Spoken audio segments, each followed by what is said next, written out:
Hey y'all, welcome back to my channel. It's your girl Eskatrice, and today we have a get ready with me story time.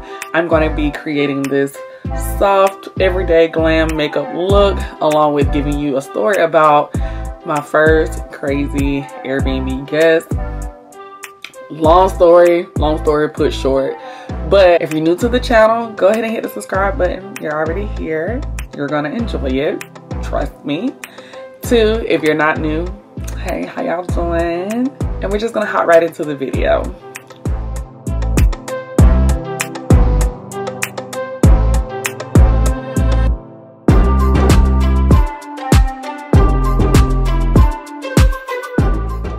Alright, so if you don't know, I have an Airbnb in Savannah, Georgia, and I opened it like January.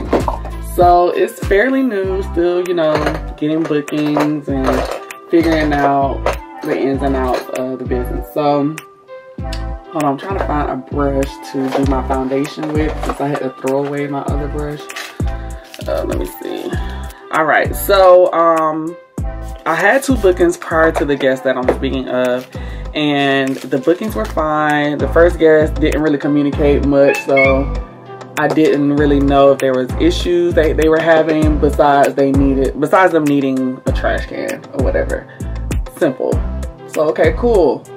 This guest finally comes. Prior to her stay, maybe like a week before, she messages me and says, hey, can you delay my payment for, like, this is my final payment, I ain't got it in my account, are you able to delay it? And so if you didn't know, you can use Affirm Pay on Airbnb to book a stay. So I don't have control over that. Like, as a host, you don't have control over how things are paid. That's kind of through Airbnb itself, or I guess Affirm. And it sounds like she may have used Affirm. So I told her, you know, unfortunately, I don't have access to that. You may want to reach out to Airbnb directly and see if they can delay the transaction.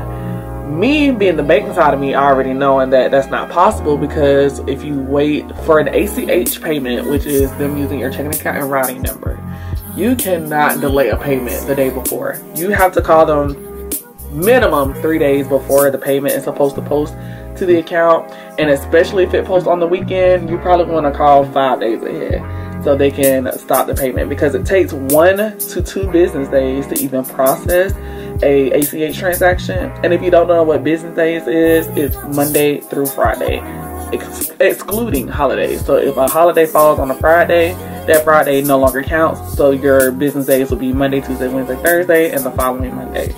So her pay was supposed to come, the payment was supposed to come out on a Friday. She contacted me on a Thursday.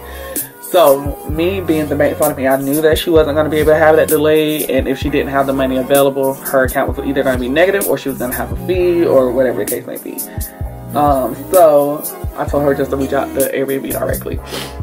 Cool. She never said anything else after that. So she never reached back out after that before her stay. So on the day of her actual stay, well, the day before her stay, we were having plumbing issues with the toilet. So the toilet worked, but it was flushing super slow. So to avoid any mishap, we just decided to place it out of order. And it was too late to cancel her stay. And I just wanted her to be aware before she got there that the toilet was out of order. So when I figured that the toilet couldn't get looked at, I messaged her and I said, hi, you know, just reaching out. I wanted to let you know before you arrived that one of the toilets are out of order. We are having a plumber come to look at it, but unfortunately it wasn't able to be done before your stay. But we still have a full bathroom that you can use besides the toilet and the secondary bathroom. And the bathroom that was out of order was the smaller bathroom, so they had the huge master bath that they could still use for their, you know, the rest of their stay. She said, okay.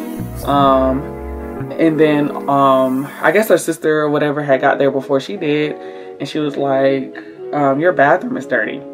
And I was like, okay, are you able to send me pictures? I can have my cleaner come back by. That's not a problem. Sorry for the inconvenience. You know, waiting on your pictures, waiting on, you know, to let me know when you're ready for the cleaner to come, and I'll send her back out. Oh, it's okay, we got it, don't worry. So I'm like, no, I don't want you to clean. I don't want you to lift a finger.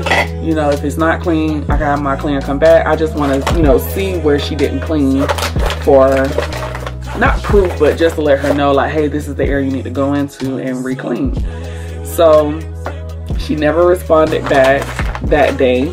So I messaged her like later that night, like, hey, let me know if you're having issues. Let me know if you're having issues. And she said everything was good. Cool. So the next day goes by, she doesn't say anything. Another day goes by, she doesn't say anything. So I'm like, okay, so the stay must be going good. You know, there hasn't been any issues.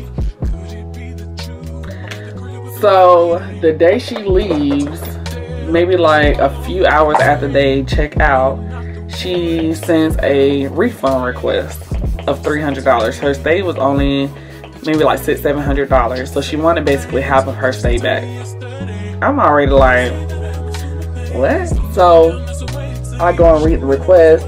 She's like, she wants her money back because the bathroom wasn't working. She had surgery. She can't be walking up and down stairs. They still had to use the bathroom because it was too many people staying there. And I think she booked for 6. She said it was 7 adults, 2 kids. So that's a total of 9 guests. I should have, you know, she would have needed to have been charged $300 extra, but I did. So she's, you know, just complaining about everything. All of your dishes was dirty, and they weren't. They get washed every stay in the dishwasher and hand washed, and the cleaner checks them before she puts them up. Your floor is coming up. This, that, and the third. Just going through a whole list of things, and a lot of stuff I was just like, that's not true. No way that's true. So she's like, I'm just not happy with this stay. I would like my money back. So I declined the request. She didn't respond to the decline of the request. She went and reached out to Airbnb, which is rightfully so. Do your thing, sis. So she reached out to Airbnb. Looks like I think they did refund her the $300 on their end. Cool. I ain't got no issues. I'm not worried. So at this point, I'm just waiting on the review because she's already, you know, doing all this complaining. I already know this review finna come. So like 4 or 5 days passed. She didn't leave a review. My cleaner, actually 2 days have passed. No review, and my cleaner is in the Airbnb cleaning, and she messages me and says, yo, they trashed this place. Not like damaged the walls and stuff, but she said there was fingerprints from a child all over the place, which she did say they were kids. She said that they took all of the dishes out of the cabinets, like every single plate, every single cup, every single fork, knife, everything. Took everything out and basically just left it out. Used it and did not put it in the dishwasher, just left it out on the counters and everything like that. So she had to kind of do extra cleaning. So at this point, I go and leave her review of how nasty she left the place. And then my cleaner then sends me a picture of our dining room table that was damaged. It has a whole crack in the table, like as if it was dropped on its side, and they tried to like turn the table around so that we wouldn't notice. So I'm like, wow, like this how we doing? First we want a refund just to find out that you damaged one of the biggest pieces of furniture in the, you know, in the spot. So I'm like, wow, okay, so now I have to replace this table, which is fine because I got the money. We could replace it. We replaced the table. It was like $270 for the table to be replaced. So once with Airbnb, if you have damages, you have to request the money from the guest first. Oh, why did we have to do that? So I requested the money, you know, I uploaded the receipts, I uploaded the pictures, I you know, advised of the reason of why I was sending the payment, and you know, just giving the rundown details, just let her know this is not you know, me being, I just messed up my pants. Oh my goodness. So I'm letting her know, you know, this is not me just doing this out of spite. There was damage. She responds with a long message. You're trying to retaliate against me. You're just trying to get money out of me because I asked for a refund and you didn't give it to me. Da, da, da, da. Just going in. And I'm like, all right, I'm not responding to her. I'm just going to reach out to Airbnb like she did with me. I'm reaching out to Airbnb to see if this request can be reviewed. So it took like a week or so, but I did get my money back. And I think they did end up reaching out to her to see if she can get funds or, you know, whatever the case, I guess to get her side of the case. I don't know if they took the money from her or Airbnb just reimbursed me on my behalf out of their host, Airbnb cover host fund, whatever it's called. So the day I got my refund was the day she decided to leave a review. And at this point, it was like 10 or 12 days after her stay. She goes and leaves me a 1-star review on how bad her stay was and how she would never go to a property and not take pictures because I ruined her experience for her and I caused this and da da da da. Just going in, spreading a whole bunch of lies on the actual review. And I did respond and let her know like she was inaccurate. I provided, you know, I stated that I provided pictures. I asked for pictures. You could not provide any proof. So therefore, you know, things happen.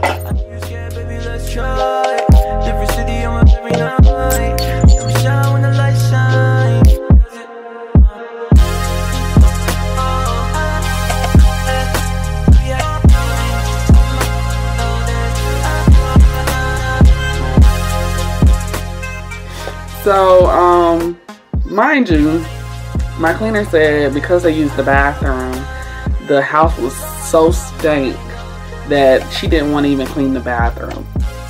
So y'all didn't just pee in the toilet. Y'all literally stunk up the house. You know what, in the toilet. Like, it was just, to me, it felt like they didn't care. They just did whatever they wanted to do and then tried to make it seem as though it was us that caused the issue. So, like, one thing I did learn, one thing I did take away from this, have that camera. That Ring doorbell is going to be your lifesaver, especially when it comes to how many guests are staying. Like, you can kind of count the guests as they're walking in and charge them accordingly. Like, you can say, hey, I see you booked for 4. I see there's 6. You know, that's an extra fee. And you can send that payment request or they have to leave. And each time they walk past it, it's going to come up. So if they leave, you'll see it. If they don't, you'll see it. So that's one thing I did take away. We didn't have it yet set up. We did have one, but we were having issues with the installation due to like wiring. So it had to be kind of escalated to electrician. So, and at the time we had the 2-week booking, and then we had another booking right after that. So it was kind of hard to get an electrician in on the days we didn't have a guest. So we just, you know, left it as is. But we ended up buying a doorbell that didn't require wiring. So that's been working out just fine, besides the battery dying all the time. But other than that, it's been working. So for all y'all new Airbnb hosts, make sure you do have your camera set up. Whether it's inside or outside, have it set up. You can do it inside, but I feel like that's kind of like invasion of privacy. Like somebody staying there, they want to walk around naked in the Airbnb, you got a camera on, that's kind of like invading the privacy. You do have to let them know where the cameras are if you do have cameras, but for me, like, just outside is fine. I feel like maybe we need one in the kitchen area just in case of damages and stuff, but at this point I don't think it's necessary right now. So that's one thing I did learn too. I'm glad my cleaner took before and after pictures of her last few stays, so she knew like everything was intact when she left and that table wasn't damaged when she cleaned it the last time. And I know it wasn't damaged because I went there 2-3 times, sat at that table every single time, and there was never any damage. And the place or the person that we got the table from never damaged it. They never like dropped the table and it was never cracked. So I know for a fact it was her that broke it, because I did my part. Like, I'm gonna be honest, I'm not gonna try to take money from somebody just because I can. Like, no, I'm gonna ask around to ensure that the information that I'm giving is correct before I request any payment from somebody that already had an issue. That's, for me, that's just common sense. So yeah, excuse me, I do have allergies, so if the sniffling is a little annoying, I do apologize. Can't really help it right now. I am about to blow my nose, but sorry. I'm just gonna set my face with the Airspun translucent powder. I was supposed to do this before I did the blush, so I'm just gonna do the small area where the highlight is left, which is here.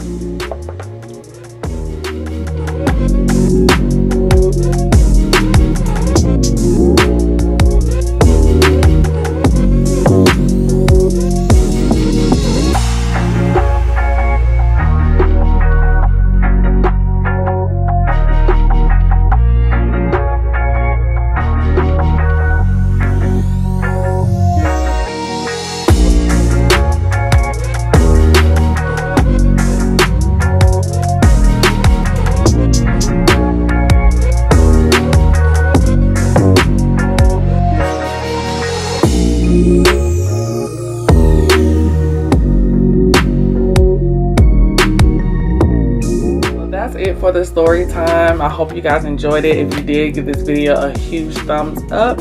Also, if you made it this far through the story time, I have a couple more story times on my story that you, on my page, that you might like. So go ahead and hit that subscribe button and feel free to watch all of them. I'll link them in the cards and in the description box below.